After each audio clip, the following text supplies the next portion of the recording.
Assalamu alaikum, Honorable Ousainu Darboe. How are you, sir? I'm great. Walaikum salam. I'm doing great. I'm doing good. Fantastic.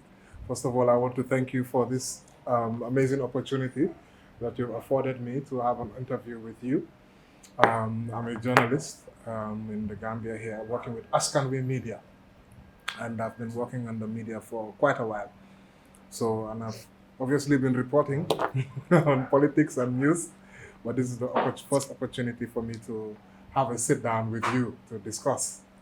So I'm very grateful for that opportunity. You're welcome, and I hope this won't be the last. I hope it won't, definitely.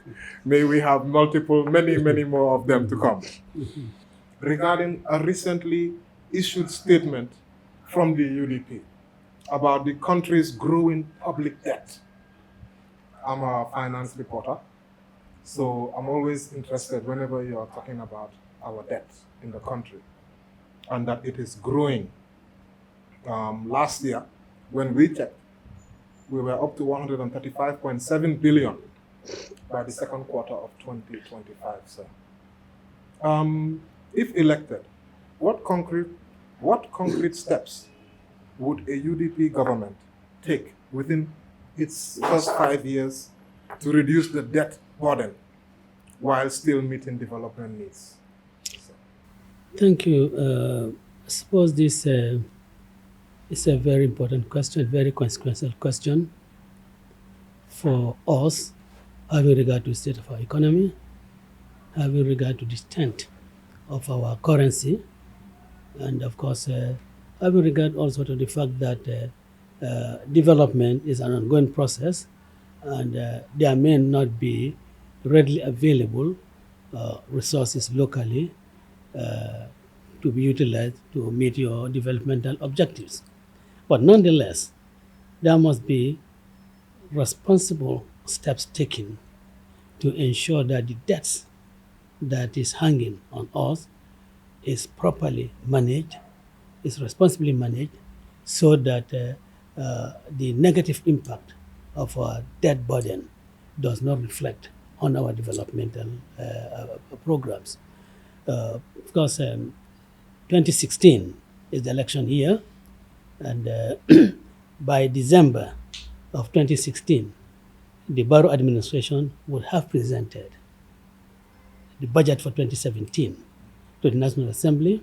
You mean 2026 or 2027? 2027. Yes. And certainly, as things stand, that budget will pass through the National Assembly and without much difficulty because of their numbers. There would be no amount of debate, if any debate takes place at all, because we see recently the budgets are not debated on. If any debate takes place on it, there might not be any significant changes. So a UDP government that comes in 2017, 2027, Yes, sir. will have to review that budget, scrutinize it properly even before getting to office, and look at those areas where savings can be made. Look at those areas where the expenditure is absolutely unnecessary. This is just wasting, and make sure that you have the significant savings in those areas. And of course, as a new government coming in, I think we will definitely have the blessing of our partners. We will approach them with proposals to, one, have some relief. Because we did have debt relief during the time when you were in office, I believe. Yes. With, in fact, with China, we did have China, yes. And Ahmad Sani went to France to have negotiations with the Paris Club. Yes, did have. So we'll seek for that relief. And of course, you can't just go to the creditors and say, look, we just want you to waive your debts for us, because that's taxpayers' money and other countries' taxpayers' funds. So we will in fact present to our creditors proposals of how the funds that will be saved from such debt relief, how it will be applied. So that must be bankable, pragmatic, and implementable proposals that any creditor looking at it and looking at the situation in our country, definitely, yes, these are serious people. Failing that, we could ask also, maybe if the principles are not waived, but then the interest, or an element of some elements of the interest. And of course, also for rescheduling, so that we'll have time to really get ourselves out of this very, terrible situation, and would, I think, by the third or fourth year, would have got the economy floating. Then we could really start then repaying our debts. But this is the proposal that we certainly wanted. What about taking on more loans? Because one of the biggest problems is the Gambia. It seems like as a country we are addicted to taking more and more loans. Some of them, they are not even brought to Parliament, like some of the loans which I've observed, for example, from IMF, etc. Some of these loans are actually contracted but not brought to Parliament. Will the UDP government promise to not to at least bring down the loans that they would be contracting, or even maybe take no loans, say, for some years, so that as we are repaying, we can bring the total debt down? So it is the level of borrowing that we'll have to look at. You cannot give a promise that you are not going to borrow. We'll do our best not to borrow, because we would want to depend on the local resources. Now, if institutions like the Ports Authority, the Civil Aviation Authority, the GIA, in fact, those government parastatals, if they are properly managed, you could really resource a huge amount of funds locally, and you could apply this to developmental projects. But if you want to really bank heavily on borrowing, then you are not really looking into the possibility of raising funds locally. And I think this is possible, it can be done. Because all these leakages that you have, these billions, it has now gone into more than $1 billion of funds that have been lost through corruption.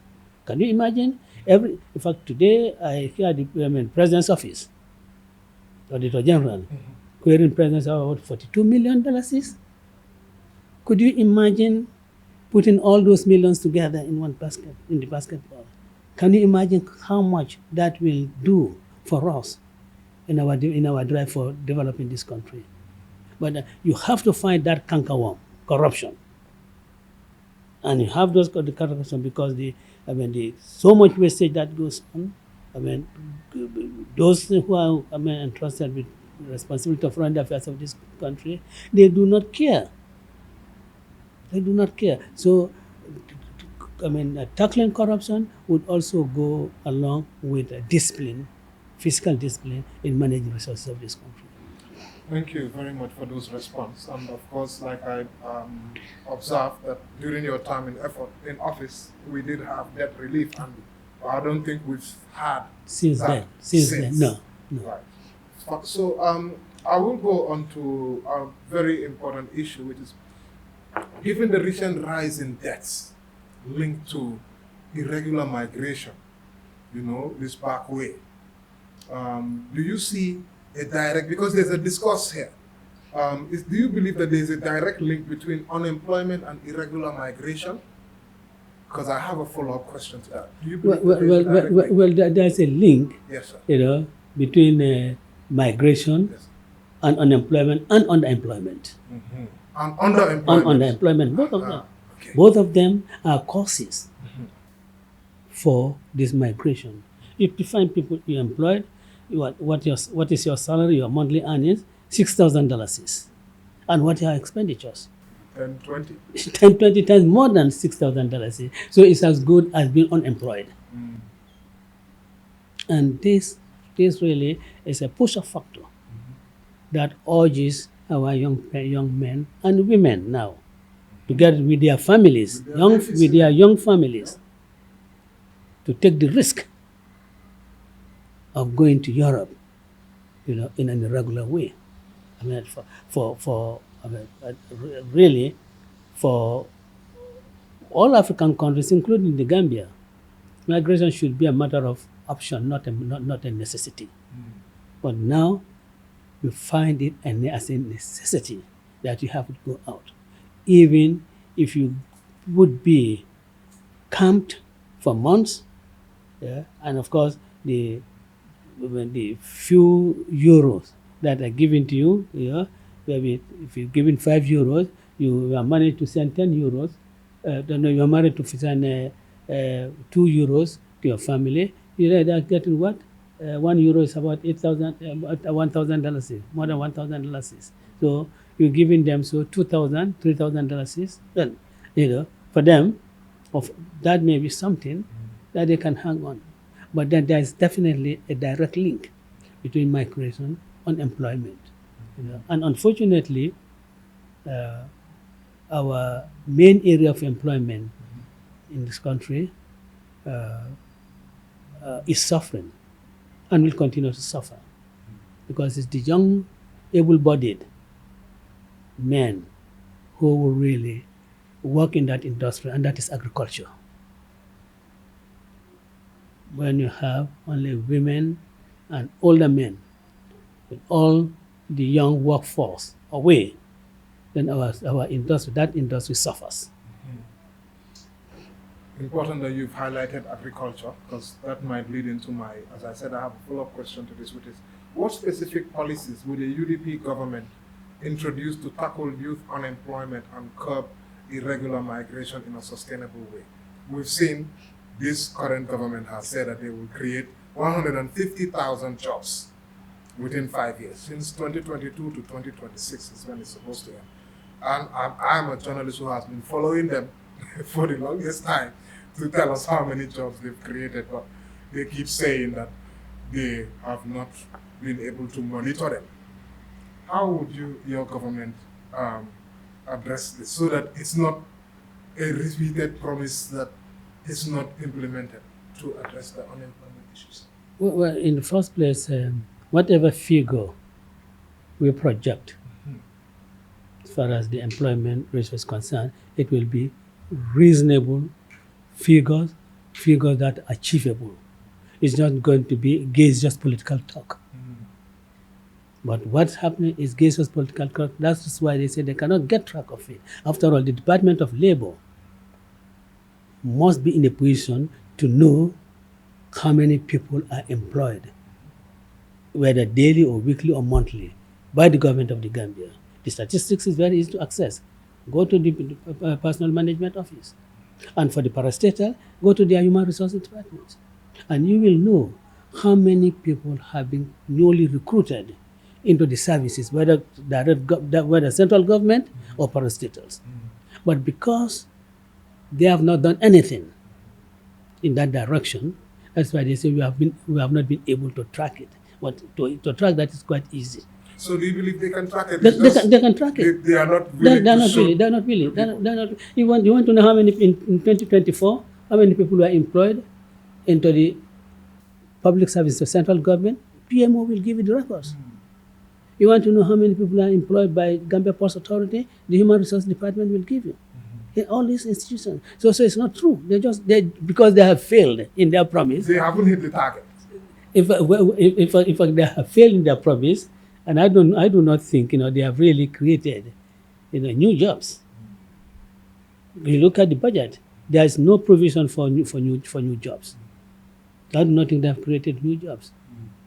What I can agree to is that maybe institutions have been set up to train our young people in the various trades: carpentry, mechanics,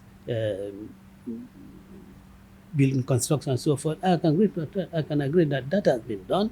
And as I always say, I've always, whenever I have the opportunity, appreciate Professor Pierre Gomez for really doing things wonderful for this country, for the young people of this So country. that's a positive from the current government.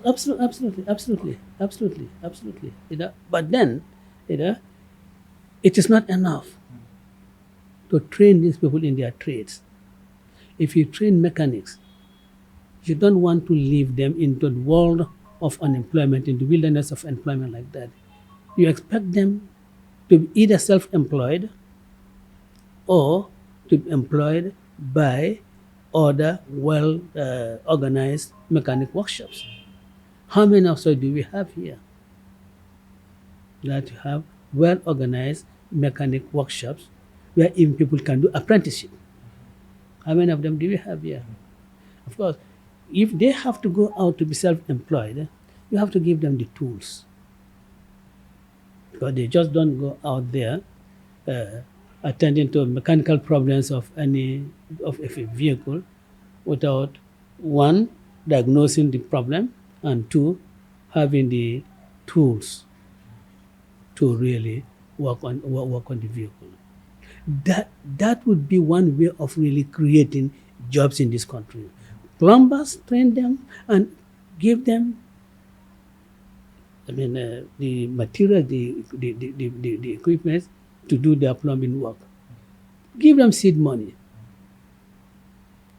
I think this way you can really help stem the incidence of irregular migration and create employment in the country in the area of agriculture in all its branches. Agriculture in all its branches, not just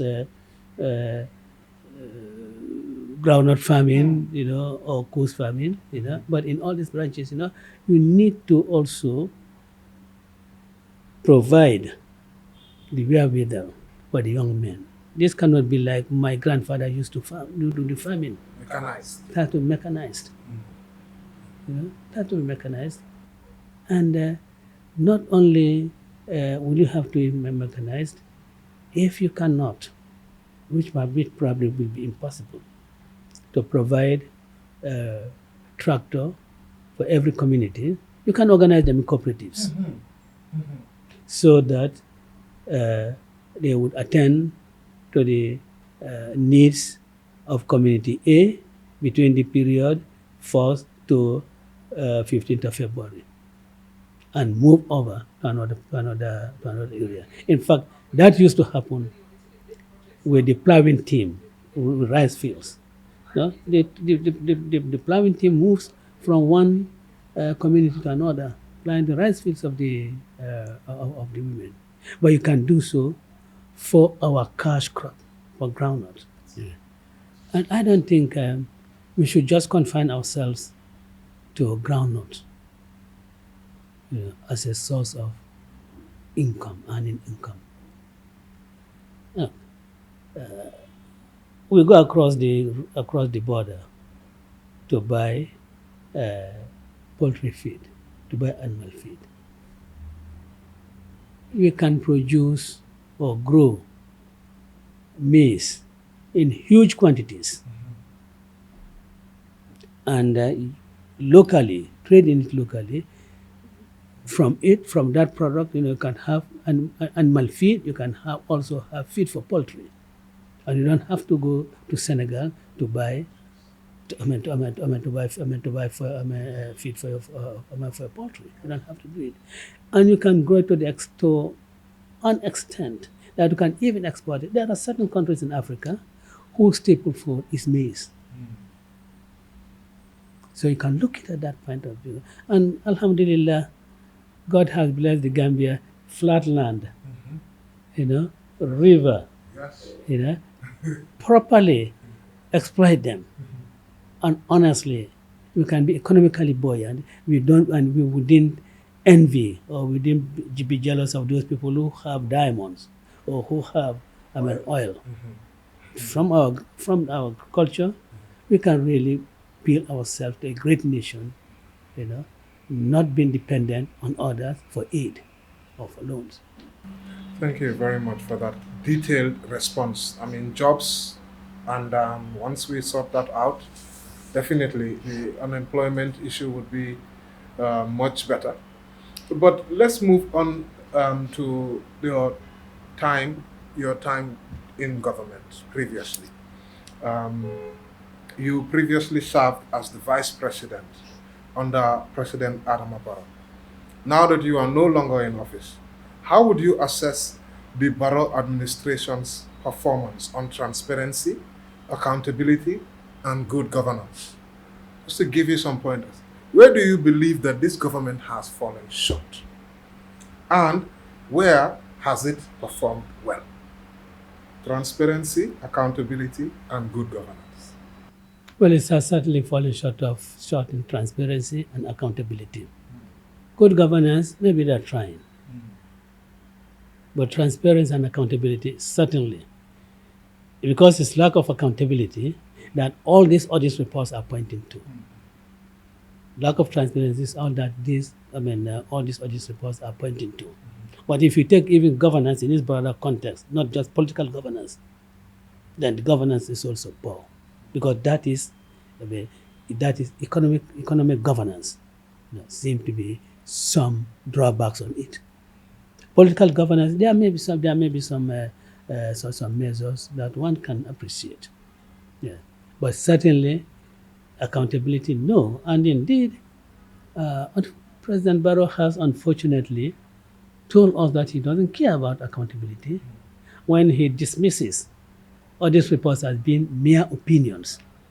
That just shows that he is not one who would be promoting accountability, and he would not be one who would be promoting transparency.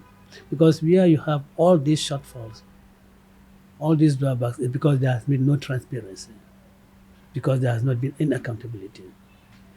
If the necessary measures were put in place and applied before all these contracts, all these expenditures we are going into, we wouldn't have had these terrible reports from the audit department. But because there were no measures, you don't want to self-investigate, you don't want to impose restrictions on yourself. You don't want to discipline yourself on the use of public funds. This is what it leads to. So the accountability certainly is, for me, is zero. And this is not an opposition talk. I'm basing it on the findings of the Auditor General, an independent body that is not influenced or is not supposed to be influenced by any external forces. If you were in power and these audit reports were coming out, obviously corruption is not as if it's only the head of state who is usually implicated. You have many people in government. Some of them you will not be able to control. These audit reports come and now UDP is in government. How would you be dealing with it, sir? No, let me just say that when you say some of them you'll not be able to control, I believe that if there's the will, if you really have a mission to fight corruption, you certainly will. Even if your son is involved, you'll take the right action to show the whole world that no, I do not spy my son, so why should I spy any other person? There should be no sacred cows at all. When I'm president, of course, we will not tolerate this. Of course, we are not saying that people must be harassed. But if there is some evidence, and for me, the auditor's report, to which there has not been any reasonable explanation, because auditors never publish their reports in public unless the management is given an opportunity to comment or respond. It is when there's a failure to respond that they issue the reports. And when there are responses and these responses have been taken into account, then they could publish it. It may not be as egregious as if no response were made to it. So for me, as a lawyer, I don't know. I would say this probably constitutes prima facie evidence. So if somebody, So you will be prosecuted.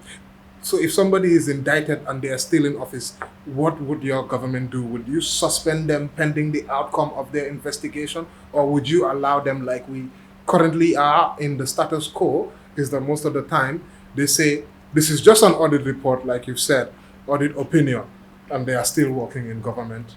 Nothing serious is done. What would you do? Would it be the first one, suspended pending outcome of investigation, or would you go the current route of just leave them? It's just an audit report. Yeah, let the process continue. Well, I think the public service regulations, yeah, I think has provision on this matter. You are interdicted, and that's the proper thing. Whether you call it suspension or what, you are interdicted, yeah, pending the outcome of the case that is being made against you. At the conclusion, if you are found not to be culpable, you are restored to your full status, and the partial payment that salaries that was being made to you, will be restored to full, and in fact you will have a drawback of the orders, the one that was withheld during the period of interdiction.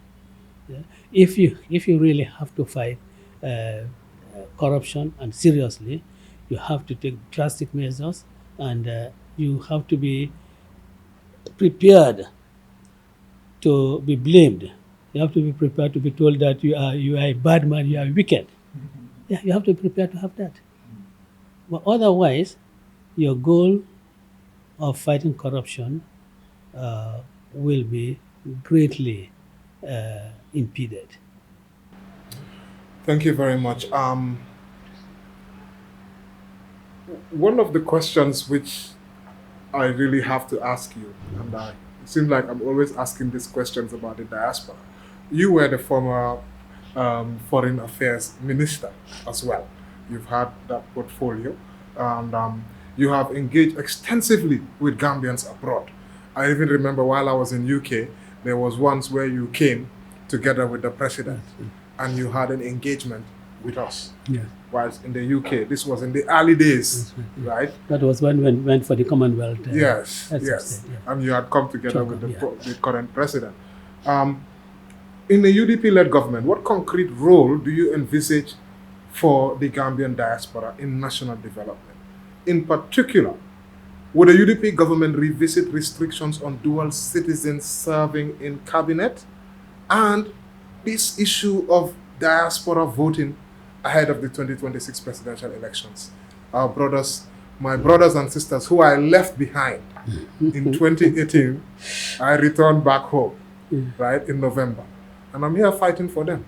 What will the UDP government do for them? Well, you'll find a partner in UDP in that fight. Okay. Now, we working on a comprehensive diaspora policy, and the issue that you have raised will be very central in that policy.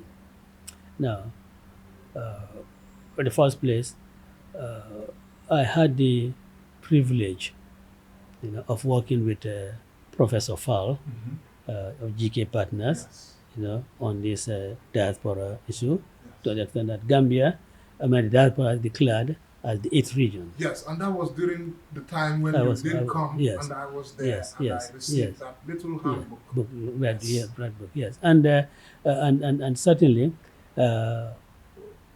that I wouldn't call it idea, but what was being pursued then, is as dear to me today as it was in 2017. A UDP government will certainly work very closely with GK partners to actualize our desire, our wish for the Gambian diaspora to really be recognized as a very important element of the Gambia. They just should not be treated as any other human being.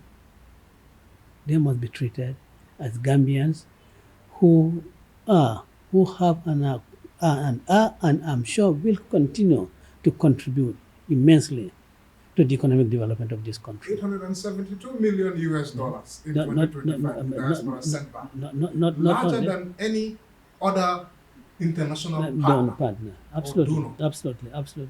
absolutely. So UDP government will ensure that the diaspora votes. Number one, even before the call for the diaspora to vote, that currently it has gained currency, but even before then, as leader of the UDP, I had several discussions with the past chairman of the Independent Electoral Commission, starting with the late Reverend Bishop Telewa Johnson, when he was chair of the IEC, Yes. because we saw the need for the diaspora to vote, because we saw that in the Elections Act, there's a provision that allows for Gambians living in the diaspora abroad to be registered to vote in presidential elections. It's there in the current Elections Act.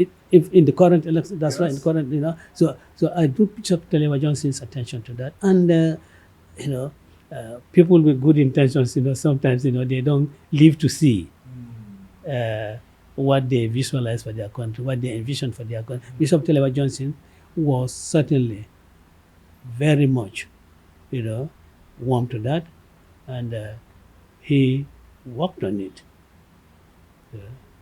And when he ceased to be chairman, DJ Roberts came back as chairman, and I took it up also with him.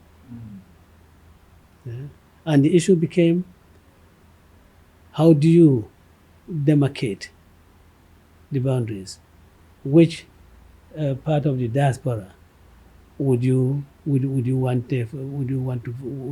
them to have the vote? After all, you have people in North Africa, you have people in Angola, Mozambique, Central Africa, the West Africa, Middle East, and so forth, Europe, the Americas, United Kingdom. So where are you going to do the demarcation? That no, it's only these people who can vote. Now, GK and partners have done all of that work. Yeah. So what is the excuse this government is having now? I don't. It is the excuse it has, which is not saying, is the lack of political will. But this is central to United Democratic Party's policy, and we will ensure that the diaspora votes. We'll also make sure that any constitution, or will advocate for any constitution that come in to allow the president the power to appoint members of the Gambian diaspora citizens to ministerial positions. So You have a pool of experts, knowledgeable, competent people in diaspora. Why can't we have their expertise, their experience, their knowledge? Why can't we benefit from that in them acting in an executive position? I don't see any reason why you cannot do that. Nothing prevents any Gambian from the diaspora to be appointed as managing director of any of our corporations. That also carries heavy responsibility. If they can be appointed to that position because of their competence, why can't they be appointed as ministers? If it's a question of allegiance, is the managing director of Gambia Post Authority, does he not owe allegiance to the government of the Gambia or to the state of the Gambia? So for me, it cannot be a question of that judge citizen. It's a question of allegiance. We also will have in our policy, which will come out soon, that the Gambians in the diaspora should have representation in the National Assembly. They just don't have to vote. They just don't have to appoint a minister, but they must also have representation in the National Assembly. So that in Senegal, they have, I think, is it 15? Quite a significant number of representatives in their parliament from the diaspora. We have that body, UDP, we're thinking of that broad policy statement. Now the nitty-gritty of it, how that is worked out, the constituencies, how you back them up, that will be another matter that when we throw it to the public, as a debate with Gambian people, then we consider how we demarcate those constituencies. Yes. Okay. I will go on to education because of recently, this is one of the current issues. We've seen teachers in Region 2, they embark on strike action, and I believe the government has made amends with them. Although, as usual, there are usually those threats. Even during your time as vice president, I believe you once warned striking teachers that they risk termination. Now, with the benefit of hindsight, right, do you still stand by that position? How would a UDP government handle such dispute in the, how would you handle such disputes? Dissent, more broadly, how would you, given your previous comments? Well, dissent of any nature would have to be handled on its own peculiar situation. It is not every situation that would be handled the same. And I believe, let me just take opportunity to clear the doubts here. Yeah. When I was vice president, I think the young teachers, they call themselves Teachers for Change. They were threatening to go on strike. In fact, during vacation, schools were about to open. And they really took decision that they would not go to school unless their demands were met. The demands that, some of the demands were met, but other demands that were to be met in October, they wanted that to be met. And we said no. No, we said no. The current vice president was permanent secretary. They said no. Yeah. What your demands that are now due, that will be met. In fact, those were met. But the ones that are contingent, that are in future, you cannot strike. You cannot refuse to go to schools because those are not met. We cannot accept that. And we made that quite clear to them. Yeah? And in fact, one of the teachers, I joked with him, he comes from the provinces, and said that a provincial allowance. And I said, look, you, I think he's a native of Woolley. I said, look, teachers, Banjulians, left Banjul to go to Bansan, to go to Joytown, to go to Basse, and teach us there. They were not asking for what you call allowance. You, coming from Woolley, you don't want to go to the provinces to teach unless you are given allowances. You think you are correct in your head? Should that be the approach? Because Cox Makalla also, so I should yes. But the issue is that these teachers, those teachers for change, they were demanding for something that was not due to them. And we said, no, you cannot do that. As I speak, I'm sure the current VP will hear this, and I think the current ambassador in Sierra Leone, I think Madam Cole, Colonel Cole, she was the minister. And I think when Mrs. Gomez was was a representative of the teachers union, she was there. So this is what happened. It's not that that was dissent. No, we cannot stifle dissent. When in all our lives, from 1996 to now, what we've been advocating, what we're fighting for is that dissenting views must be heard and dissenting views must be respected. But where the dissenting view is certainly not appropriately expressed, or where what you demand is not yet due, I don't think that could be one stifling dissenting views. If they are, if the condition had matured and there was refusal, then that would have been completely different. I would have never advocated for anybody's rights to be trampled upon. I would never have advocated for that. Yeah.